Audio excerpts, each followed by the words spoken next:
다음으로 유성구갑 국민의힘 윤소식 예비후보입니다. 안녕하십니까? 안녕하십니까? 네, 반갑습니다. 반갑습니다. 네, 선거가 이제 한 달도 남지 않았습니다. 선거 분위기 어떻게 느끼고 계십니까? 제가 이제 작년 8월 31일 명예퇴직하고 9월 2일자부터 내려와서 활동을 했으니까요. 네. 내려올 때하고 지금 한 6개월 지난 지금 이렇게 보면 엄청난 변화가 있다. 현장에서는 어쨌든 저희 국민의힘을 지지하는 분위기가 상당히 많이 높아진 것도 사실입니다. 네. 유성 구민들 많이 만나고 계시죠? 예. 네, 주로 하시는 말씀이 어떤 말씀이십니까? 그러니까 첫째 이렇게 많이 말씀하시는 게 싸우지 마라. 네. 그 다음에 그 다음에 말씀하시는 게 거짓말 하지 마라. 이제 어쨌든 이게 이제 정치가 그동안 많이 싸우는 모습도 봤고 또 내로남불 이런 걸 많이 보다 보니까 아마 이제 주민들이 그런 요망이 많은 것 같습니다. 네. 후보님께서는 그 유성구 아마 제가 알고 있기로는 토박이로 알고 있습니다. 네. 아무래도 고향 분들이셔서 반갑게 네. 맞아주실 것 같아요. 네. 어떻습니까? 아무래도 제가 이제 고향 사람이라게도 고향과 연결해서 생활하지 않으면 결과적으로 그런 느낌이 없을 텐데 저는 계속 고향 사람으로서 또 여기에 근무도 많이 했거든요. 네. 제가 옛날 시작도 대전 서부서에서 시작했고 그 다음에 대전 서부경찰서장도 했고 그 다음에 대전경찰청장도 했고 그러면서 이제 이 주민들하고 지속적으로 만났습니다. 그러다 보니까 이제 그런 영향으로 아무래도 저를 아는 사람들이 많고 네. 그러다 보니까 내려와서도 상당히 그게 많이 좋은 작용을 하는 것 같습니다. 지금. 네. 그래도 아직도 예. 잘 모르시는 분들도 있을 것 같아요. 네, 그럼요. 간단하게 후보님 소개 좀 해주세요. 예. 저는 어쨌든 제가 유성에서 태어나서 학교를 다녔습니다. 그래서 매삼초등학교, 유성중학교를 다녔고, 그리고 이제 대전 동산고등학교를 나와서 경찰대학을 거쳐서 제가 경찰 생활을 34년 5개월 시작을 이제 5개월 마쳤고요. 네. 그동안 어쨌든 경찰 생활 하면서도 아까 말씀드린 대로 여기에 근무도 하고, 그 다음에 대전경찰청장을 했기 때문에 아무래도 사람들이 저를 아시는 분들이 조금 있는 것 같습니다. 예. 말씀하신 대로 민중의 지팡이 예. 경찰 조직에서 34년 그쵸. 근무하셨습니다. 예. 경찰 조직에 계실 때 주로 어떤 활동을 하셨습니까? 저는 경찰 조직의 어떤 다양한 분야의 근무를 좀 했었고요. 제가 특히 이제 기획 업무, 경찰청 본청의 어떤 근무를 많이 하다 보니까 네. 기획 업무를 좀 많이 했었고요. 그리고 아울러 또 제가 이제 경찰서장을 5군데 했었고요. 그 다음에 대전경찰청장까지 했으니까 현장에서 늘 주민들하고 고민하면서 생활해 왔던 것 같습니다. 특히 대전경찰청장 할 때는 제가 21년 전에 발생한 경찰관 권총을 빼앗아서 결국은 여기 국민은행, 네. 둔산동의 국민은행 강도 살인 사건을 21년 만에 해결했었고요. 네. 아울러 제가 또 교통을 또 많이 했습니다. 그래서 옛날 암행순찰차도 제가 이제 도입을 했었고요. 네. 그 다음에 여러 가지 교통과 관련된 여러 가지 제가 행사들을 많이 해서 하여튼 교통 전문가로서의 또 나름대로 또 인식을 사람들이 하고 있습니다. 네. 국민은행 사건은 굉장히 유명합니다. 예. 21년 동안 못 풀었던 사건이 풀렸던 건데 이승만인가요? 지금 예, 맞습니다. 예. 결정적인 스모킹 거는 무엇이었습니까? 그게 이제 DNA가 이제 우리가 DNA를 통해서 이게 이제 해결을 한 건데요. 근데 DNA가 옛날에는 기술력이 발달돼 있지 않다 보니까 DNA를 증거가 있어도 그거를 채취를 해서 확인을 해야 되는데 그 전에는 기술이 발달되지 않다 보니까 그거를 인식을 못했어요. 그거를 네. 확인을 못했는데 이제 저희가 이제 그 이후에 DNA 기술이 이제 판독 기술이 높아지면서 이제 결국은 DNA에서 인적 사항이나 그러니까 DNA가 누구라는 것 정도, 이 사람이 누구라는 것 정도가 나왔었고 그 이후에 다른 곳에서 같은 DNA가 나와서 네. 그거를 결국은 대상자들 거기 출입했던 대상자들을 한 몇 년을 추적해 가지고 우리 직원들이 고생 끝에 검거를 한 겁니다. 그게. 아, 그렇군요. 예. 알겠습니다. 경찰 조직에 오래 계시다가 예. 이제 정치에 입문하셨습니다. 예. 경찰 조직의 공직 생활과 예. 정치 어떻게 다릅니까? 뭐 결국은 뭐 국민을 위한다는 거에서는 저는 뭐 같다고 생각하고요. 다만 이제 이 경찰 조직은 그래도 우리가 조직이라는 거는 최소한의 기본 세팅이 돼 있거든요. 네. 그래서 뭐 세팅된 데서 가서 자기 역할을 어떻게 하느냐의 문제거든요. 근데 정치는 이 무에서 유를 만드는 게 아닌가 생각이 됩니다. 그래서 본인이 가서 뭔가 조직이라든지 이런 것들을 만들어야 되고 또 뭐 여러 가지 거기를 뭘 할 건지 어떤 이런 정치 철학이나 이런 것도 본인 스스로가 그 가지고 뭔가 해야 되고 뭐 이러다 보니까 상당히 뭐 처음 시작하는 사람들은 어려울 수밖에 없다 이런 생각을 하고 있습니다. 경찰 제복과 예. 지금 입고 계신 우리 정치하는 때 입는 그 옷 예. 어떤 게 더 잘 어울리세요? 뭐 그거는 뭐 제가 뭐 평가할 수 있는 건 아닌 것 같고요. 뭐 상대방들이 뭐 저를 평가할 수밖에 없는 사안인 것 같고요. 저는 뭐 제가 열심히 하면 뭐 그게 제가 하는 거에 따라서 이게 맞다 저게 맞다 아마 그렇게 해주지 않을까 그렇게 생각하고 있습니다. 알겠습니다. 국회의원이 꼭 내가 돼야 되겠다 이렇게 출마를 결심하게 된 이유는 무엇입니까? 결국은 뭐 이 운명이라는 생각을 저는 많이 합니다. 이게 제가 이제 뭐 처음부터 뭐 국회의원이 되겠다 이렇게 생각하는 사람은 없을 것 같습니다. 근데 뭐 저도 마찬가지 뭐 여러 가지 지금 공직 생활을 오래 하고 특히 대전경찰청장을 하면서 뭐 유성의 어떤 지인들을 만나고 뭐 이러면서 뭐 유성의 어떤 아쉬운 부분들, 유성에 뭔가 와서 역할을 해줬으면 좋겠다 이런 얘기들도 저도 들었었고요. 뭐 저도 어쨌든 공직 생활을 하면서 그러면 뭐 고향에서 뭔가 할 역할이 있겠구나 이러는 어떤 그런 게 복합적으로 작용을 해서 결과적으로 뭐 저한테도 내가 어쨌든 이게 국가를 위해서 봉사하는 부분도 있겠지만 뭐 유성 지역에서 뭔가 아쉬운 게 많으니 이거를 해결하겠다 어떤 그런 생각이 들었고요. 그래서 결국은 뭐 출마하게 된 겁니다, 제가. 그럼 지역구 얘기 좀 해보겠습니다. 예. 지금 유성구에서 예. 가장 시급하게 해결해야 될 현안은 무엇입니까? 지금 유성에는 난제가 많습니다. 난제가 지금 뭐 이 벌려놓은 어떤 대형 프로젝트들이 많거든요. 그 지금 현재 국가산업단지도 이제 지정만 돼 있는데 이거는 뭐 국가가 당연히 국가산업단지를 지정했기 때문에 이거는 당연히 뭐 하는 겁니다. 이거는 하는 건데 이제 어느 시기에 하느냐의 문제인데 이거를 빨리 해야 된다. 그래서 국가산업단지를 뭐 어쨌든 윤석열 뭐 정부 내에 첫 삽을 뜨게 하는 게 상당히 중요할 것 같고요. 그리고 뭐 그거와 관련돼서 그 전에 이제 이 추진해왔던 일들이 지금 하나도 그 지금 마무리 안 된 사업들이 뭐 진장교도소 이전 문제, 유성 복합터미널 문제, 그리고 이제 장대교차로 저게 이제 그 원래 입차로 이제 계획됐던 게 평면하로 되면서 거기에 관련된 이 교통과 관련된 여러 가지 문제들이 많거든요.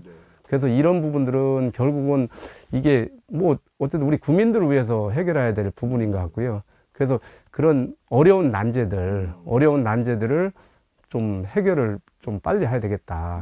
뭐 그렇게 생각하고 있습니다. 후보님께서는 유독 생활 밀착형 공약이 많습니다. 그 1호 공약으로 수통골 재창조 프로젝트를 말씀하셨는데요. 특별한 이유가 있으십니까? 어쨌든 뭐 지금 우리가 대전이 뭐 명소라고 생각하면 혹시 뭐 사회자님은 대전의 명소하면 생각나는 게 뭐죠? 성심당. 그러니까 이제 이게 대전이 이제 그나마 계족산 황토길, 황토길이 그나마 전국적으로 좀 알려져 있거든요. 근데 그거 말고는 아까 말씀하신 대로 성심당, 계족산 말고는 대전에 특별히 뭐 이렇게 대외적으로 내세울 게 별로 없어요. 그래서 뭔가 그런데 인프라가 돼 있는 데가 수통골이라고 저는 생각하고 있거든요. 결국은 수통골이 뭐 산도 있지 물이 또 많은 데가 수통골이에요. 말 그대로 물 숫자에 통할동자지 않습니까? 그래서 사실은 이 물이 흐르는 데인데 근데 그 물이 사실은 이 밑에서 그게 실제 품어져 나오고 있거든요. 그래서 물이 충분하기 때문에 저는 수통골이 단순히 등산하는 사람들이 뭐 잠시 머무르는 이런 게 아니라 수통골의 물을 이용해서 거기에 물을 이 서울의 청계천 청계천 같이 만들자. 그래서 거기에 뭐 등산하는 사람들도 뭐 발도 이렇게 뭐 담글 수 있고, 아니면 그 지역 주민들도 거기에 뭐 산책도 하고 여러 사람들하고 같이 오손도손 물가에서 얘기할 수 있는 어떤 이런 공간을 만들면 좋겠다 해서 1호 공약으로 수도권 재창조 프로젝트를 발표한 겁니다. 네. 예. 아울러서 우리 R&D 예산 삭감 때문에 기초과학 연구에 타격이 심각하고요. 그렇죠. 예. 인력 유출도 심각합니다. 예. 어떻게 생각하세요? 아니, 당연히 R&D 예산은 우리가 당연히 저는 뭐 R&D 예산은 뭐 진짜 더 늘려야 된다. 지금보다, 그러니까 삭감되기 이전보다 더 늘려야 된다고 저는 생각하는 사람 중에 하나입니다. 왜냐하면 우리나라가 지금 그 자원이 풍부한 나라가 아니지 않습니까? 그러면 결국 지금까지 우리나라가 여기까지 오게 된 거는 어떤 우리 인적 자원들 때문에 이렇게 된 건데, 인적 자원이라는 게 결국 R&D를 통해서 뭔가 새로운 걸 만들고 개발하고, 네. 뭐 이게 결국 대한민국의 그 하나의 그 큰 성장 동력이거든요. 네. 그렇기 때문에 당연히 R&D 예산은 당연히 늘려야 되고요. 그래서 그 이상민 그 의원께서도 늘리겠다고 공약을 했습니다. 그래서 저도 당연히 그 R&D 예산은 뭐 우리가 필요한 R&D 예산에 대해서는 적극적으로 늘리겠다. 그래서 뭔가 진짜 연구하는 사람들이 연구를 편안하게 할 수 있게끔 그거는 저도 만들 생각입니다. 네. 예상치 못하게 안타까운 소식이 전해지면서 구의원 보궐선거를 같이 치르게 됐습니다. 그렇습니다. 예. 총선에 어떤 영향이 있을까요? 뭐 근데 뭐 저는 뭐 영향은 일부는 있다고 볼 수 있고요. 그래서 저희가 어쨌든 뭐 이게 저희가 이제 보궐선거를 하느냐 마느냐 가지고 저희들이 고민을 했던 부분이, 이제 저희가 이제 구에는 다수당이거든요, 국민의힘이.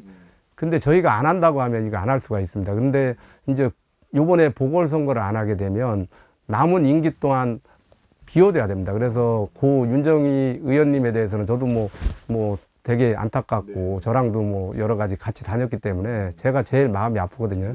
근데 그래서 뭐 여러 가지 뭐 이거를 뭐 고인을 생각하면 뭐 안 하는 게 맞는데, 그렇다고 해서 또 2년을 이렇게 2년 넘게 비워둔다는 거는 또 이게 공적인 일인데, 그래서 저희들이 어쩔 수 없이 여러 가지 구의원님들하고도 의견을 나누고 이래서 이제 구의원 선거를 하게 된 거고요. 그러다 보니까 이제 여러 가지, 물론 아까 말씀하신 대로 뭐 일부 영향을 있을 수도 있겠지만은, 뭐 저는 뭐 당연히 뭐 이거는 국회의원 선거가 우선이고, 뭐 다만 일부 영향이 있기 때문에 저희가 이번엔 젊은 친구를 그래서 젊은 친구를 내세워서 뭔가 좀 일을 할 수 있게끔 그렇게 지금 계획하고 있습니다. 네, 알겠습니다. 본선에 상대할 후보는 현역 의원인 조승래 후보입니다. 그동안의 의정 활동 평가 어떻게 생각하세요? 아니, 뭐 열심히 하셨고요. 지역에서도 평이 뭐 좋습니다. 이제 뭐 여러 가지 뭐 부지런히 활동하신 거는 저도 뭐 충분히 인정하고 있고요. 다만 이제 아까도 말씀드렸던 그 거대한 이 지역 현안에 대해서는 제가 볼 때는 뭐 의지가 없는 건지 아니면 뭐 그게 환경이 그런 건지 모르겠지만, 그 굵직굵직한 현안에 대해서는 실제 공약을 하고서도 이제 이루어진 게 없습니다. 오히려 그 좋은 여건에서 안 됐다고 하면 앞으로 윤석열 정부 내에서 뭐를 공약한다고 했을 때 과연 될지에 대한 뭐 의문을 갖고 있습니다, 저는. 상대 후보와 비교해서 우리 후보님의 그럼 경쟁력은 무엇입니까? 저는 뭐 제가 공직 생활하면서 뭐 실천력, 어떤 제가 계획을 세우고 마음 먹으면 저는 충분한 의견을 수렴해서 저는 반드시 일을 해낸 사례들이 많습니다. 제가 뭐 공직 생활하면서 뭐 여러 가지 뭐 저희들 뭐 제가 동대문 뭐 노점 동대문 상가의 노점들이 상당히 이 조직적이고 거기에 문제가 많은 데거든요. 제가 그거를 6개월 동안 중구청하고 협의해서 제가 해결한 사람이거든요. 뭐 여러 가지 제가 공직 생활하면서 뭐 누구보다도 실행력에 자신이 있는 사람이고요. 그리고 제가 이제 어쨌든 행정도 또 했었고, 또 교통도 제가 교통공학 박사입니다. 그래서 교통 그 전문가이기 때문에 지금 현안과 관련된 게 이거는 실행력이 있지 않으면 할 수가 없는 일들이거든요. 그래서 저 누구보다도 제가 지금 유성의 현안들을 뭐 해결하는 데는 뭐 제가 공직에서의 어떤 경험과 전문성을 많이 갖고 있기 때문에 저는 뭐 충분히 가능하다고 보고 있습니다. 네. 당선돼서 국회에 입성하시면 어떤 상임위에서 역할을 하고 싶으십니까? 뭐 제가 어쨌든 뭐 경찰과 뭐 그다음에 교통 그 공학 박사이기 때문에요. 뭐 당연히 뭐 행안이라든지 뭐 국토교통이 뭐 이쪽으로 가면 제 능력을 발휘할 수 있을 것 같습니다. 이번 총선은 윤석열 정부에 대한 중간평가 성격도 있습니다. 예. 윤석열 정부 어떻게 바라보세요? 지금 문제는 이제 윤석열 정부는 뭔가 일을 하고 싶은데 이제 국회가 뭐 민주당이 다수당을 차지하다 보니까 일을 할 수가 없는 구조입니다, 사실은.